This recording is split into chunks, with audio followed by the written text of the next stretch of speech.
भगवान ने बताया कि किस प्रकार पूरे प्रोसेस को बता रहे हैं यहाँ पर कि योगी जन किस प्रकार अंतिम समय में योग को धारण करते हैं और उस ब्रह्म, उस तत्पद का मानसिक ध्यान करते हुए प्राण को त्यागते हैं।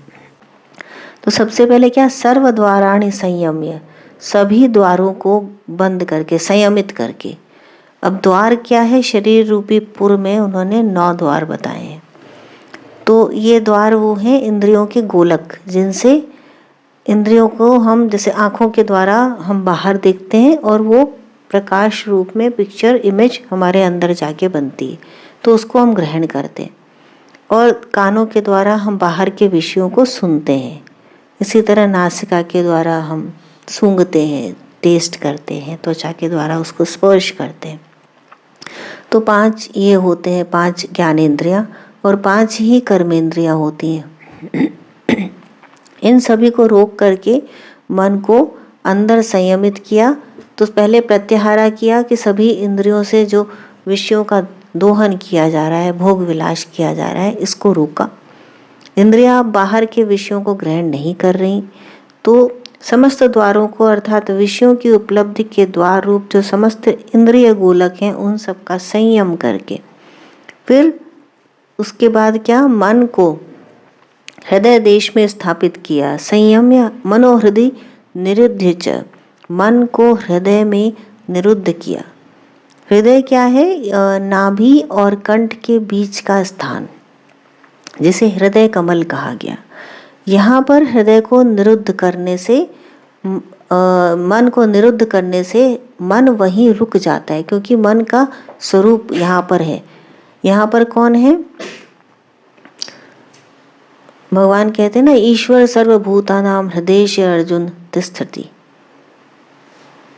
तो भगवान कहाँ रहते हैं, हृदय देश में रहते हैं। जो ईश्वर है वो हृदय देश में रहता है। अब मन को यहाँ निरुद्ध किया तो मन ईश्वर में परिवर्तित हो गया। मन ने अपने स्वरूप का त्याग कर दिया और अपना जो ओरिजिनल स्वरूप है उसमें स्थापित हो गया। वह है ब्रह्म स्वरूप, ईश्वर का, जगत नियंता। अब इसको वहां से खींचकर मूर्धन्याधायात्मनः प्राणमास्थितो योग धारणाम। अब इसको ऊर्ध्व गति वाली नाड़ी के द्वारा मन को हृदय देश से मस्तक के अंदर ले जाकर वहां स्थापित किया। और तब इस प्रकार धारणा करके योगी प्रवृत्त होता है, साधक। ओमित्येकाक्षरम ब्रह्म व्याहरन माम अनुस्मरन, इस एक अक्षर का ध्यान करते हुए, ओमित्येकाक्षरम, ओम इस एक अक्षर रूप ब्रह्म का अर्थात ब्रह्म के स्वरूप का लक्ष्य कराने वाले ओंकार का उच्चारण करता हुआ, उसके अर्थ रूप मुझ ईश्वर का चिंतन करता हुआ जो पुरुष शरीर छोड़कर जाता है अर्थात मरता है, श्री आदि शंकराचार्य कह रहे हैं, वह इस प्रकार शरीर को छोड़कर जाने वाला परम गति को पाता है। व्याहरण माम अनुस्मरण, स्मरण करता है। कैसा स्मरण, मानसिक, मानसिक स्मरण करता है। देखिए विचार भी वही है ओम और ध्यान भी वही है ओम, तो दोनों एक हैं। अब पूरे प्रोसेस को देखिए कि सब तरफ से किसी भी विषय का अवलोकन चिंतन नहीं हो रहा, सब इंद्रियों को खींच लिया गया है अंदर, मन को हृदय देश में स्थापित कर दिया गया है, निरुद्ध कर दिया गया है। चित्त का निरोध होता है ना, योग चित्त वृत्ति निरोध, जो आचार्य पतंजलि ने कहा, महर्षि पतंजलि ने, ये वही बात है कि चित्त की वृत्तियों का निरोध कर दिया गया, हृदय देश में स्थापित करके अब ऊर्ध्वगत मुखी नाड़ी के द्वारा खींच करके उसको मस्तक में स्थापित किया गया। और वहां पर ओम का जप भी उसी का, ध्यान भी उसी का, स्मरण भी उसी का, उसके अर्थ का चिंतन करते हुए प्राणों को त्यागता है। 10वें द्वार से, 9 द्वार को तो बंद कर दिया, 10वें द्वार से जब प्राणों को त्यागा जाता है, वह इस प्रकार शरीर को छोड़कर जाने वाला परम गति को प्राप्त करता है। यह प्रयाति त्यजन देहम सयाति परमाम गतिम, वह परम गति को प्राप्त करता है। अभिप्राय यह है कि देह के त्याग से ही आत्मा का मरण है, स्वरूप के नाश से नहीं। ये जो आत्मा का यहाँ पर मृत्यु की बात हुई, तो यह देह की मृत्यु है, यह आत्मा की मृत्यु नहीं है। ये देह का त्याग किया और आत्मा परमात्मा में मिल गई, अब उसका पुनर्जन्म नहीं होता। तो इसमें जो जिस प्रभु की बात की गई, जिस भगवान की बात की गई है, परम पुरुष की, दिव्य परम पुरुष की, वह क्या है? वह निर्गुण निराकार है। ओम प्रणव है, वेद, संपूर्ण वेद इसी ओम से प्रकट हुए। परमात्मा से ओम प्रकट हुआ, ओम से वेद प्रकट हुए। वेदों के द्वारा ओम को ही जाना जाता है। ओम के अर्थ की बात हुई ना यहाँ, ओमित एकाक्षरम ब्रह्म व्याहरण माम अनुस्मरण। तो इसी का स्मरण किया गया, इसी के अर्थ का चिंतन करते हुए और प्राणों को त्यागा गया। तो ओम का अर्थ क्या है? संपूर्ण वेद ओम का अर्थ ही बता रहे हैं। उनसे ओम ही प्रकट होता है, ओम से वो प्रकट होते हैं। तो और वेदों के द्वारा किससे जाना जाता है? भगवान को जाना जाता है। भगवान ही ओम के द्वारा जाने जाते हैं। तो इस बात को समझना चाहिए कि जो निर्गुण निराकार ब्रह्म है, वह तो स्पंदनहीन शाश्वत सत्ता है, और उसके अंदर जो ऊर्जा है, जो गति है, वह क्या है? वह ओम के उच्चारण से प्रकट होती है। वह जगदम्बा है, उसको हम जगदम्बा कहते हैं। तो शिव और शक्ति का यह स्वरूप है। शिव को हम इसी तरह देखते हैं ना कि शिव कुछ नहीं करता, शिव निस्पंदन, और जो शक्ति है वह स्पंदनशील है। तो इन दोनों के मिलन से सृष्टि का जन्म होता है। यदि केवल शिव ही शिव है तो सृष्टि नहीं है। अब निर्गुण निराकार को समझते हैं। इसका क्या अर्थ क्या है कि यदि हम ये कहें कि यह संसार, जैसा कि हम अक्सर बात करते हैं कि भगवान ने ही सब कुछ बनाया है और संसार के हर कण में भगवान ही व्याप्त है, तो ये जो सब कुछ है यह भगवान ही है, यह ब्रह्म ही है। आप उसको नाम कोई भी दे दीजिए, आप भगवान कह दीजिए, ब्रह्म कह दीजिए, परम पिता परमेश्वर कह दीजिए, तो कण कण में वही समाया है। उसी ने कण कण का निर्माण किया है। कण कण उसी की बात करता है, उसी को प्रकट करता है। ये सब कुछ उसी की विभूति है। तो ये क्या है? हमको ऐसा लगता है कि हम निराकार की बात कर रहे हैं, पर नहीं, यह सगुण निराकार है। यह निर्गुण निराकार नहीं है, यह सगुण निराकार की बात हम कर रहे हैं। निर्गुण निराकार का क्या अर्थ है? कि संसार है ही नहीं। जो कुछ हम देख रहे हैं, जहाँ व्यवहार कर रहे हैं, सब कुछ मिथ्या है, ये सब कुछ है ही नहीं। There is nothing. शून्य को भी शून्य कह करके यदि वर्णन किया तो यह निर्गुण निराकार नहीं है। तो जो अचिंत्य है वह है निर्गुण निराकार, और वह है परमात्मा का स्वरूप जो है ही नहीं, जहाँ पर जगत ही नहीं है। जब जगत ही नहीं है तो परमात्मा भी नहीं। उसको कहने वाला कौन है कि यह परमात्मा है? तो वो भी नहीं है। तो वह क्या है? वो एक दैट्स अ बिग शून्य, शिव, दैट इज शिव। तो इसको कहा नहीं जा सकता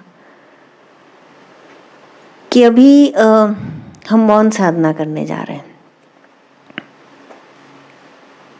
3 या 4 दिन का मौन साधना का शिविर लग रहा है, एक तरह से समझ लीजिए। तो जब मैं उसके लिए लिख रही थी तो अब यहाँ पे ये तो नहीं कह सकते कि पेन रुक गई, क्योंकि पेन से लिखते नहीं, आजकल टाइप करते हैं, सो फिंगर रुक गया, हाथ रुक गया कि क्या लिखें। बिकॉज मौन परमात्मा की वाणी है, साइलेंस, द डीपेस्ट वन। तो आदि शंकराचार्य ने लिखा है अपनी एक कमेंट्री में कि शिष्य ने पूछा ब्रह्म का वर्णन करें, ब्रह्म को समझाएं।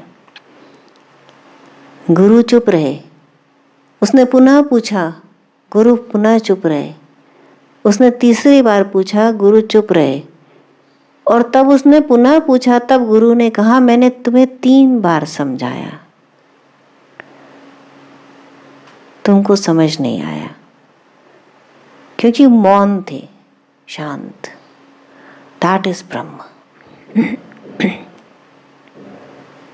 तो उसी का चिंतन करते हुए, अब उसका चिंतन कैसे किया जा सकता है?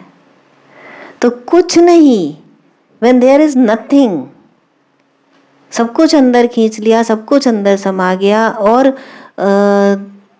जो मैं है वो उस परमात्मा के बिगर मैं में शामिल हो गया, then there is nothing remains. In that point, उस पॉइंट पर प्राण त्यागे तो वो कुछ है ही नहीं। किसको त्यागा?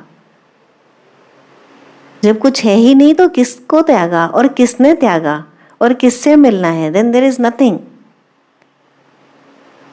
तो यहाँ पर उसकी बात हो रही है, यह प्रयाति तजन देहन स याति परमाम गति। वह उस परम गति को प्राप्त करता है, परम शांति को प्राप्त करता है। अब ये जो शांति वाली बात आई, 14वां श्लोक पढ़िए। अनन्य चेताः सतत यो माम स्मरति नित्यशः तस्याहं सुलभः पार्थ नित्ययुक्तस्य योगिनः।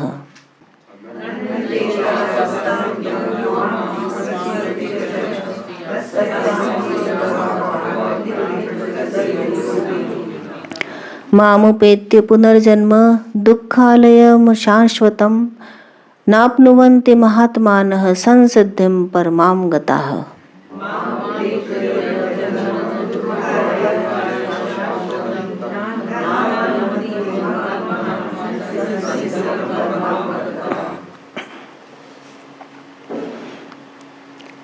अनन्य चेता, जो अन्य किसी भी विषय का चिंतन ना करे। भगवान कहते हैं कि मेरे अतिरिक्त और कोई विषय का जो चिंतन ना करे, तो मेरे अतिरिक्त कुछ है ही नहीं उसके लिए। यह सब कुछ संसार है, यह सब कुछ जो संसार है वह ब्रह्म ही है। यह सब कुछ है ही नहीं, तब दूसरा कोई विषय ही नहीं। तो अनन्य चेता, मेरे अतिरिक्त जिसके पास और कोई विषय ही ना हो चिंतन के लिए, और निरंतर, ऐसा नहीं कि केवल कुछ समय के लिए जब ब्रह्म विचार कर रहे हैं तब ऐसे विचार आए और उसके बाद फिर से जगत के आकर्षण में लगकर जगत प्रकट हो गया और वही बात करने लग गए, उसी का चिंतन कर ले गए। नहीं, निरंतर यो माम स्मृति नित्यशः। और यह काम कुछ देर के लिए नहीं करना, दीर्घ काल तक, फॉरएवर, हमेशा के लिए, नित्यशः। तो परमात्मा के अतिरिक्त और किसी विषय का चिंतन ना करे, जो निरंतर परमात्मा का ही चिंतन करे और नित्य परमात्मा का ही चिंतन करे, फॉरएवर। तस्याहं सुलभः पार्थ नित्य युक्तस्य योगिनः। मैं उसके लिए सुलभ हूँ। कितनी आसानी से भगवान ने कह दिया कि मैं उसके लिए सुलभ हूँ, जो नित्य मेरा ही चिंतन करे, निरंतर मेरा ही चिंतन करे, मेरे अलावा किसी और विषय का, मतलब मेरे ऐसा नहीं होना चाहिए कि मेरा चिंतन तो करे पर साथ साथ दूसरे विषयों का भी चिंतन करे। तो कहा कि नहीं, मेरे अतिरिक्त और किसी विषय का वो चिंतन ही ना करे। तो भगवान ने खुद को सुलभ बता दिया। देखिए, खुद भगवान जो परमात्मा है, जो ब्रह्म है, वो सुलभ है, वो आसानी से प्राप्य है। जो ऐसा लगता है ना लोगों को कि अरे ऐसे इस तरह इतना सब कुछ करना पड़ता है कि प्रत्याहारा करो, मन को हृदय देश में लगाओ, फिर ऊर्ध्वगामी नाड़ी के द्वारा उसको खींचो, मस्तक में स्थापित करो, फिर ओम का जप करते हुए, उसी का विचार करते हुए प्राण त्यागो। और वो भी उस समय जब प्राण जा रहे, तब तो मन कैसा छटपटाता है, इधर उधर भागता है। तो ये तो बहुत मुश्किल है। तो भगवान ने बता दिया कि नहीं, मैं सुलभ हूँ, मैं आसानी से प्राप्य हूँ। लेकिन दुर्लभ कौन है? तो महात्माओं को भगवान ने दुर्लभ बताया कि ऐसा करने वाले, नित्य मेरा स्मरण करने वाले महात्मा, वो दुर्लभ है। मैं तो सुलभ हूँ, मैं सबको प्राप्त हूँ, लेकिन कौन दुर्लभ है? महात्मा दुर्लभ है। देखिए 7वें अध्याय के 19वें श्लोक में, बहूनां जन्मनामन्ते ज्ञानवान् मां प्रपद्यते वासुदेवः सर्वमिति स महात्मा सुदुर्लभः। वह महात्मा दुर्लभ है जो यह कहे, यह जान ले कि सब कुछ वासुदेव ही है, उसके अतिरिक्त और कुछ है ही नहीं, अर्थात संसार है ही नहीं, जगत है ही नहीं। जगत सनातन तब कहा जाता है जब हम शिव और शक्ति की बात करते हैं, तो दे आर देयर फॉरएवर, पर उनके अतिरिक्त यह संसार नहीं है। तो ऐसे महात्मा जनों को भगवान ने दुर्लभ बताया, पर स्वयं को सुलभ बताया। तो यह सोचना ठीक नहीं कि ब्रह्म प्राप्ति, ब्रह्म को जानना, ब्रह्म में मर्ज होना यह कठिन है। मामुपेत्य पुनर्जन्म दुःखालयं शाश्वतं नाप्नुवन्ति महात्मानः संसिद्धिं परमां गतिम्। मुझे ईश्वर को प्राप्त करके, अर्थात मेरे भाव को प्राप्त हो करके उन महापुरुषों का पुनर्जन्म नहीं होता। तो भगवान के प्राप्त होने का लाभ क्या है? जो कुछ लोग कहते हैं ना कि हानि लाभ के बिना काम नहीं करते, कि हम कोई भी कार्य करें तो उससे हमें क्या प्राप्त होगा, उससे हमें क्या लाभ होगा। तो भगवान ने ऐसे लोगों के लिए बता दिया कि तुम्हें लाभ क्या होगा, कि तुम्हें तुम्हारा पुनर्जन्म नहीं होगा। अब बहुत से लोग तो पुनर्जन्म चाहते हैं, वो चाहते हैं कि इस जन्म में जो नहीं मिला वो हम अगले जन्म में भोगेंगे, तो इसलिए भी अच्छे काम करते हैं कि इसको हम अगले जन्म में भोगेंगे।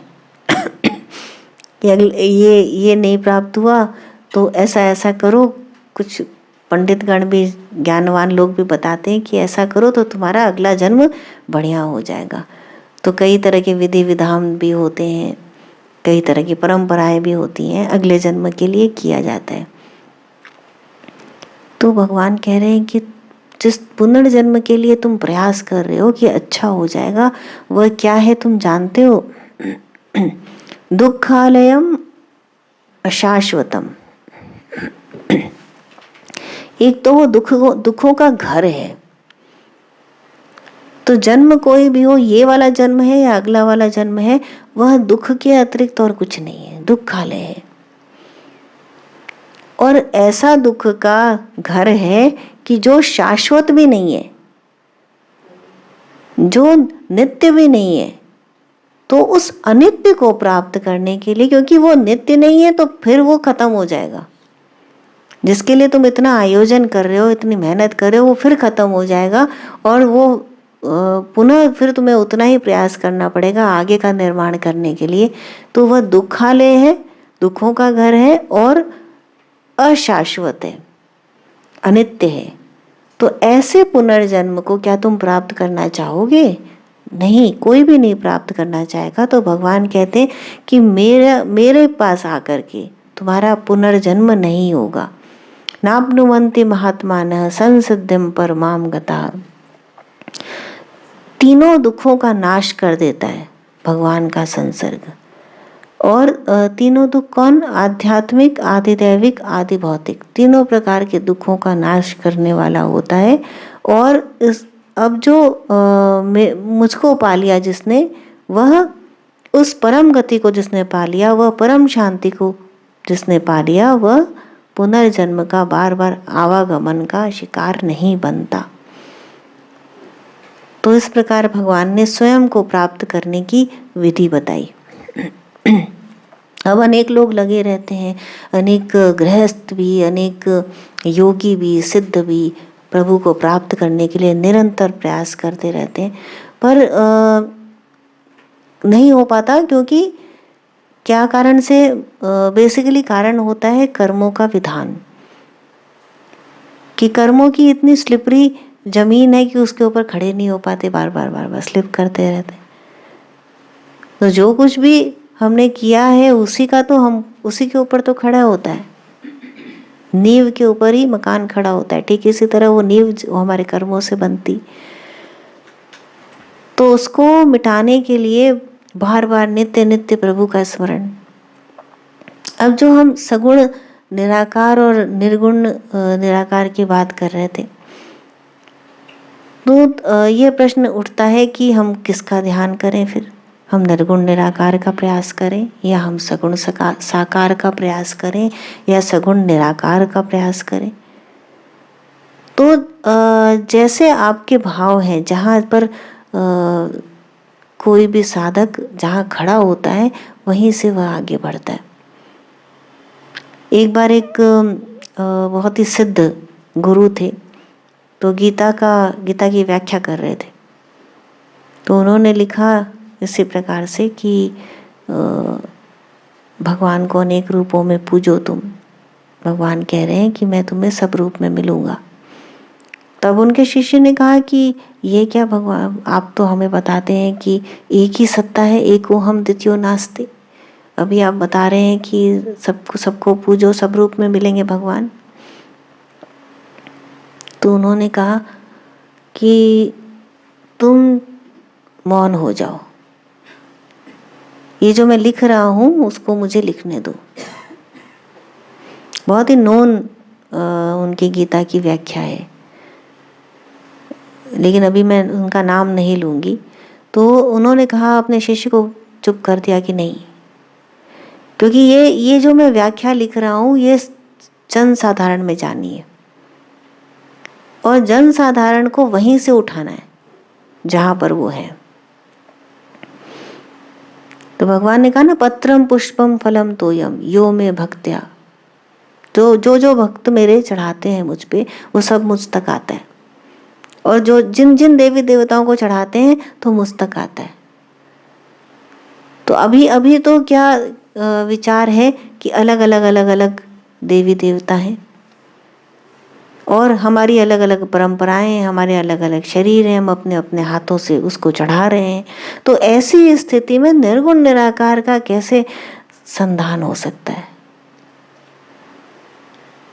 जब इतनी शाखाएं, इतने पत्ते नजर आ रहे हैं, तो उस जड़ का दर्शन नहीं हो सकता। तो सगुण साकार से आगे बढ़ता है साधक, वो धीरे धीरे उसके अंदर प्रवेश करता है, उसको जानता है, फिर उसी सगुण के माध्यम से वो निराकार की तरफ आगे बढ़ता है कि कण कण में उसकी सत्ता है। उस मूर्ति के अंदर उसे भगवान दिखाई देने लगते हैं, वह जिसके अंदर भेद नहीं है, अभेद दृष्टि आने लगती है। और तब वह धीरे धीरे और आगे की तरफ बढ़ता है। जैसे उस दिन मैंने आपको कहानी सुनाई थी एक सन्यासी की, कि जो पहाड़ों में जा कर के भगवान का चिंतन कर रहा था, जैसे उसके गुरु ने बताया उस तरह से जा कर के, और निराकार के साधक थे वो लोग, ज्ञान मार्गी। तो वहाँ पर रह करके और खूब ध्यान साधना करते करते अनेक वर्ष निकल गए और कुछ प्राप्ति नहीं हो रही थी। तो आगे गुफा में भी एक संत रहते थे, सिद्ध मुनि रहते थे, तो आपस में मिला करते थे लोग। वह साधक उनके पास गया, तो उन्होंने पूछा, क्या बात है, बड़े तुम शांत दिखाई नहीं देते, तो इतने वर्षों से साधना कर रहे हो पर तुम्हारे अंदर वो शांति, वह ज्ञान का प्रकाश दिखाई नहीं देता। तो उसने कहा कि मैं आगे नहीं बढ़ पा रहा हूँ। तो उन्होंने कहा कि देखो, तुम साधना तो अच्छी कर रहे हो, प्रयास भी तुम्हारा उत्तम है, पर तुम भगवान को पकड़ नहीं पा रहे हो। तुम ये पुस्तक लो।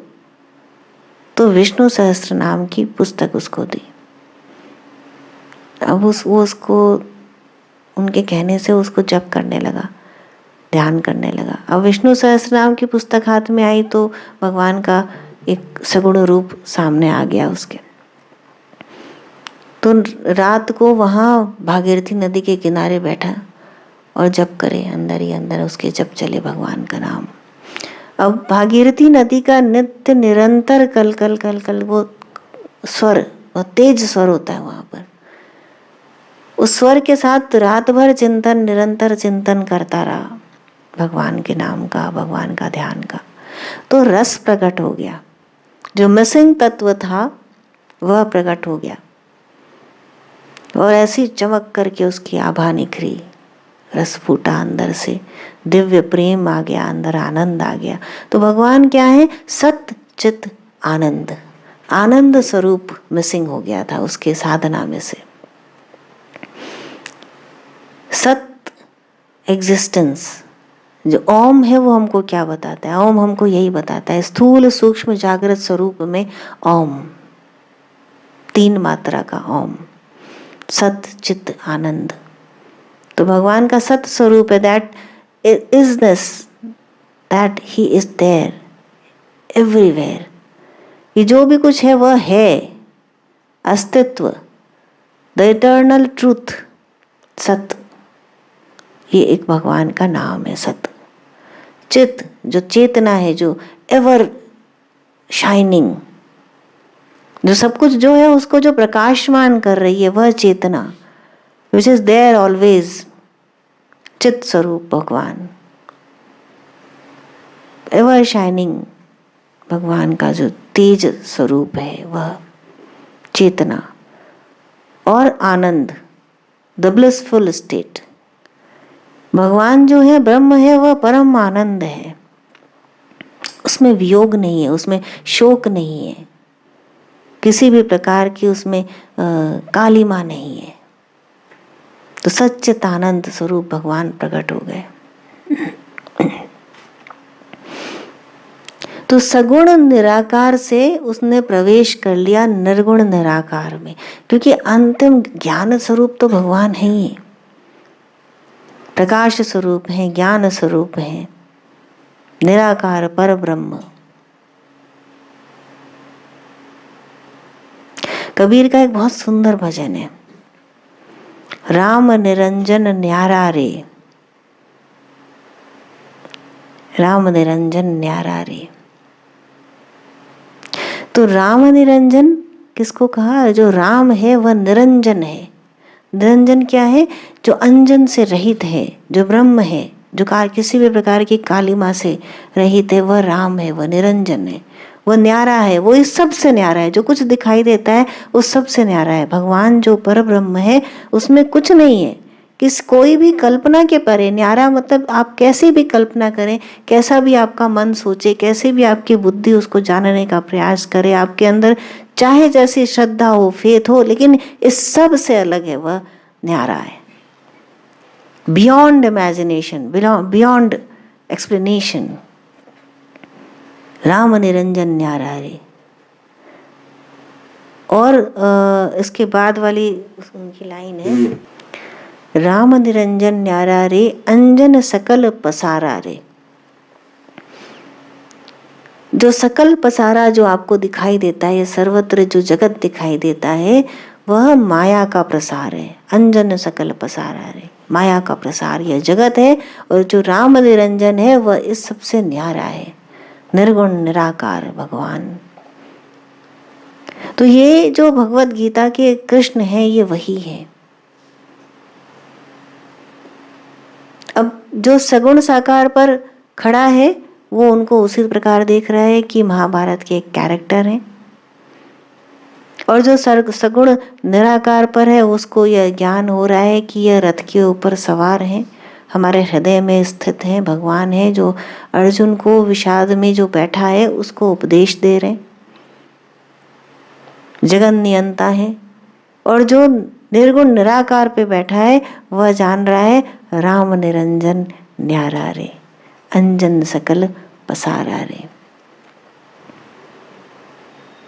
और इसको जानते हुए जो साधना करता है, इसको जानते हुए जो भगवान को प्राप्त करता है, वह परम शांति प्राप्त करता है, उसका पुनर्जन्म नहीं होता। और जब वह प्राण त्यागता है तो भगवान स्वयं आकर के उसे ले जाते हैं अपनी गोद में। तो देयर आर नो टू, ये एक्सप्लेनेशन के लिए कि भगवान स्वयं आके ले जाते हैं, पर वो वहाँ पहुँच गया है कि जहाँ कोई है ही नहीं, दूसरा कोई है ही नहीं। तो किसे त्यागना है, किसे पाना है, कौन त्यागेगा, कौन उसे देखेगा, ये सब कुछ एग्जिस्ट ही नहीं करता। राम निरंजन न्यारा रे, अंजन सकल पसारा रे। बहुत सुंदर भगवान का ये कबीर का ये भजन है, सुनिएगा कभी।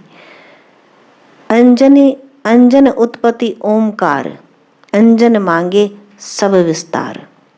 अंजन ब्रह्मा शंकर इंद्र, अंजन गोपी संगे गोविंद रे। अंजन वाणी अंजन वेद, अंजन किया नाना भेद।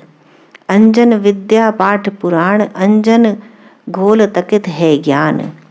अंजन पाती अंजन देव, अंजन ही करे अंजन सेव। अंजन नाचे अंजन गावे, अंजन भेदी अनंत दिखावे। अंजन कहाँ कहाँ लग केता, दान पुनि तप तीरथ जेथा। कहे कबीर कोई बिरला जागे, अंजन छाड़ी अनंत इजारा रे। राम निरंजन न्यारा रे, अंजन सकल पसारा रे। इन्होंने भी कहा ना कि कोई बिरला ही जगता है इस अंजन के ऊपर। जैसे भगवान ने बताया कि महात्मा को, कि महात्मा दुर्लभ है, मैं सुलभ हूँ। मैं सुलभ हूँ क्योंकि मैं तो सब जगह हूँ, तुम्हारे अंदर हूँ, तुम्हारे बाहर हूँ। तुम आँख खोलो तो मैं हूँ, आँख बंद करो तो मैं हूँ। मेरे अतिरिक्त कोई जगह ही नहीं है, तो मैं तो सदा सुलभ हूँ। लेकिन ऐसा महात्मा जो मुझे पाने का प्रयास करे, सच्चा प्रयास, वह दुर्लभ है।